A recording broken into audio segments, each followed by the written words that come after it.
सोचिए, आप एक कमरे में हैं और वहां बिल्कुल सन्नाटा है, एकदम पिन ड्रॉप साइलेंस। कभी कभी ना एक रिलेशनशिप में सबसे डेफिनिंग, सबसे ज्यादा डैमेज करने वाली आवाज किसी की चीखने या चिल्लाने की नहीं होती, बल्कि इस एब्सोल्यूट साइलेंस की होती है। एक ऐसी खामोशी जो किसी भी इंसान को अंदर से पूरी तरह तोड़ सकती है। आज हम इस डीप डाइव में इसी डार्क साइकोलॉजी को ब्रेक डाउन करेंगे, जो इस टॉक्सिक चुप्पी के ठीक पीछे छिपी होती है। पर आखिर ऐसा क्यों होता है?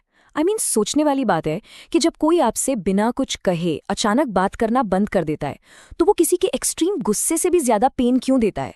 एक हेल्दी इंसान पूरी तरह से शैटर्ड क्यों फील करने लगता है जब उसको डेलिबरेटली इग्नोर किया जाता है? इस सवाल का जवाब ना हमें एक मैनिपुलेटर के माइंड के सबसे डार्क कॉर्नर्स में ले जाता है। क्योंकि जब खामोशी एक हथियार बन जाए, तो वो सीधा इंसान की सैनिटी पर अटैक करती है। हमें ना अपने परसेप्शन को कंप्लीटली रीफ्रेम करना पड़ेगा यहाँ। हम अक्सर सोचते हैं कि सामने वाला शांत है क्योंकि उसको थोड़ा स्पेस चाहिए, राइट? या शायद वो थोड़ा नाराज है। लेकिन जब आप इस बिहेवियर को क्लोजली एनालाइज करते हैं, तो सच्चाई कुछ और ही निकल कर आती है। मेक नो मिस्टेक, ये कोई आम नाराजगी नहीं है। ये एक प्रॉपरली कैलकुलेटेड साइकोलॉजिकल पनिशमेंट है।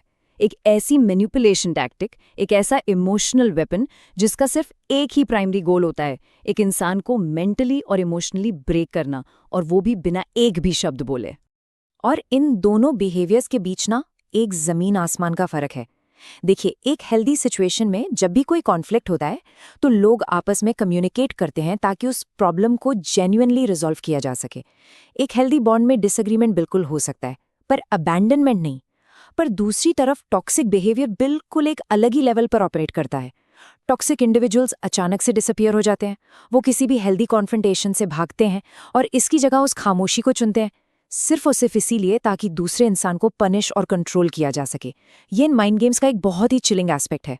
तो आखिर इस डार्क टैक्टिक के पीछे एग्जैक्टली मोटिव्स क्या छिपे हैं? ये खामोशी माइंड के अंदर आखिर कौन से ट्रिगर्स दबाती है? दरअसल ये एक बहुत डीप फियर पैदा करती है कि सामने वाला हमेशा के लिए चला गया है। ये एक ओवरवेलमिंग गिल्ट ट्रिगर करती है कि कहीं कुछ बहुत बड़ी गलती तो नहीं हो गई। ये एक सिवियर सेल्फ डाउट क्रिएट करती है, जहां इंसान अपने खुद के एक्शंस को बार बार क्वेश्चन करने लगता है। और अल्टीमेटली ये उस इंसान को फोर्स कर देती है कि वो उस मैनिपुलेटर की अप्रूवल के लिए, उसके बस एक छोटे से मैसेज के लिए कंप्लीटली डेस्परेट हो जाए और उसे चेस करे। और अब यहाँ आकर ना टेंशन एक्चुअली बिल्ड होती है। इस चिलिंग ट्रूथ को समझना यहाँ बहुत जरूरी है। जिस बात पर शुरुआती झगड़ा हुआ था, बिलीव इट और नॉट, वो ओरिजिनल आर्ग्यूमेंट अब कंप्लीटली इररेलेवेंट हो चुकी है। मैनिपुलेटर को एक्चुअली इस प्रॉब्लम को सॉल्व करना ही नहीं है। It is entirely about absolute control. चुप्पी का ये जो पूरा खेल खेला जा रहा है, ये सिर्फ इसलिए है ताकि पावर डायनामिक पूरी तरह से उनके फेवर में शिफ्ट हो जाए और सामने वाला एकदम से वीक और हेल्पलेस पोजीशन में आ जाए। किसी पर डोमिनेंस एस्टैब्लिश करने का ये एक ब्रूटल तरीका है। और इस एब्सोल्यूट कंट्रोल का रियल वर्ल्ड इम्पैक्ट दिखता कैसा है? जरा इस डेस्परेट अपील पर गौर कीजिए। I am sorry, just please talk to me, tell me what I did wrong. ये सिर्फ कुछ शब्द नहीं है, ये एक्चुअली एक इंसान की डिग्निटी टूटने की आवाज है। सोच कर देखिए, जब किसी का इमोशनल ब्रेकडाउन इस लेवल पर आ जाता है कि वह बिना किसी गलती के भी माफी मांगने लगता है, सिर्फ इसलिए ताकि वो सफोकेटिंग खामोशी किसी तरह टूट सके, तो समझिए उस मैनिपुलेशन टैक्टिक ने अपना पूरा काम प्रैक्टिकली कर दिया है। एक ऐसी माफी जहां इंसान को अपनी गलती पता ही ना हो, वो साइकोलॉजिकल डिफीट की सबसे पहली निशानी होती है। यहाँ एक बहुत ही क्रिटिकल वार्निंग साइन छुपा हुआ है। अगर किसी रिलेशनशिप या दोस्ती में कोई एक इंसान हमेशा इस चुप्पी को तोड़ने के लिए पहला कदम उठाता है, हमेशा पहला मैसेज करता है, सिर्फ और सिर्फ इस हेवी एंग्जाइटी और डिस्कम्फर्ट को खत्म करने के लिए, तो वो अननोइंगली एक बहुत बड़े साइकोलॉजिकल ट्रैप में फंस चुका है। और ये साइकिल बार बार रिपीट होती है। मैनिपुलेटर अच्छे से समझ जाता है कि उसकी साइलेंस उसे पावर दे रही है, और इसी वजह से उसका कंट्रोल टाइम के साथ और भी ज्यादा स्ट्रांग होता चला जाता है। जीरो, एग्जैक्टली यही वो नंबर ऑफ वर्ड्स हैं जो चाहिए होते हैं किसी के नर्वस सिस्टम को कंप्लीटली डिसरेगुलेट करने के लिए, किसी की इमोशनल स्टेबिलिटी को पूरी तरह से क्रश करने के लिए, डराने के लिए या माइंड को कंट्रोल करने के लिए। किसी को चीखने या गाली देने की बिल्कुल जरूरत नहीं होती, सिर्फ जीरो वर्ड्स। बस एक गहरी कोल्ड खामोशी होती है और इंसान का दिमाग ओवर थिंकिंग के थ्रू खुद अपने ही खिलाफ काम करने लगता है। ये सन्नाटा दिमाग में इतना ज्यादा शोर मचाता है जितना कोई फिजिकल आर्ग्यूमेंट शायद कभी नहीं कर सकता। तो अब सबसे बड़ा सवाल ये उठता है कि कोई अपनी माइंड और अपनी इमोशंस को इस सब से प्रोटेक्ट कैसे करे? जब किसी के खिलाफ यूज होने वाला वेपन लिटरली कुछ नहीं हो, तो उस नथिंग से लड़ा कैसे जाए?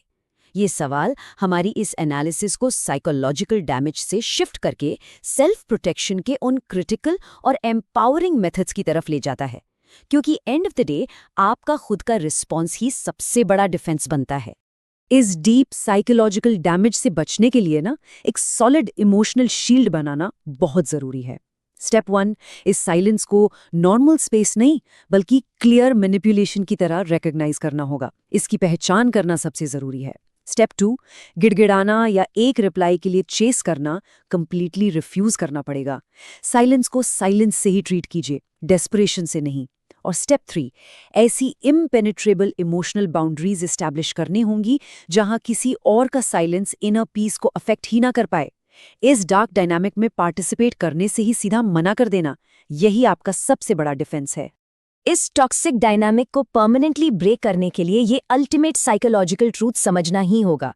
एक मैनिपुलेटर का साइलेंस, ये खामोशी, सिर्फ तब तक पावर होल्ड करती है जब तक सामने वाला उस क्वाइट से टेरिफाइड होता है, घबराता है। जैसे ही उस चुप्पी से डरना बंद कर दिया जाता है ना, और इमोशनल रिएक्शंस देना बंद कर दिया जाता है, उस मैनिपुलेटर की पूरी स्ट्रैटेजी और उनका वो illusion of control immediately collapse हो जाता है।